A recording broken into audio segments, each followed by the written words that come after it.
मुझे उसके साथ रहने में बहुत प्रॉब्लम होती थी। मैंने उससे कुछ भी मांगा हमेशा वो मना कर देता था। मुझे उसकी ये चीजें नहीं पसंद आती थी। उसकी जगह मेरी जिंदगी में कोई और आया, वो मेरी सारी ख्वाहिशें पूरी करने लगा। मैं उसकी तरफ अट्रैक्ट होने लगी। मुझे लगा वो इंसान मेरी जिंदगी में बहुत सही रहेगा, मेरी सारी ख्वाहिशें पूरी करेगा। इस वजह से मैंने अपने पति को छोड़ दिया। क्या आपने अपने पति को छोड़ दिया?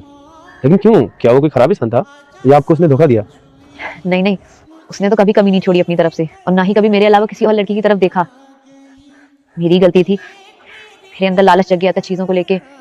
उसने तो मुझे रोकने की बहुत कोशिश करी, बहुत समझाया, पर मेरी बुद्धि पर पत्थर पड़े थे जो मैंने उसे छोड़ दिया। मैंने सोचा जिससे मैं शादी कर रही हूँ वो मेरा बहुत ख्याल रखेगा। ख्याल तो बहुत दूर की बात, उसे तो ये तक होश नहीं रहता है कि मैंने खाना खाया या नहीं खाया।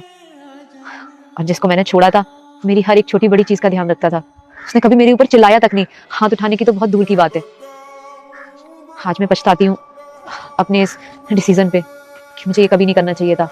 कभी कभी सोचती हूँ कि उनके पास चली जाऊं दोबारा, पर जैसे मैंने अपनी जिंदगी में किसी और इंसान को जगह दे दी, उसने भी तो कर ली होगी ना शादी कहीं ना कहीं। और मैंने अपने इतने अच्छे पति को छोड़ दिया, और जिससे शादी की उसने मेरा ये हाल कर दिया। देखिए, आपकी गलती का एहसास आपके चेहरे पे साफ साफ नजर आ रहा है। तो छोड़ने के बाद आप अपने पति के पास वापस क्यों नहीं गई? आप उससे माफी मांगती, शायद सब कुछ ठीक हो जाता।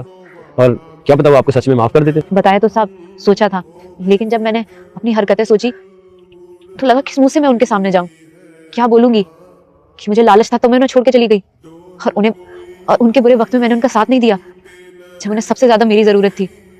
और शायद वो मुझे कभी माफ नहीं करेंगे, और मैं अब चाहती भी नहीं हूँ कि मैं उनकी जिंदगी में वापस जाऊं। वो अपनी जिंदगी बहुत अच्छे से जी रहे होंगे, मैं उन्हें फिर परेशान करने पहुंच जाऊंगी।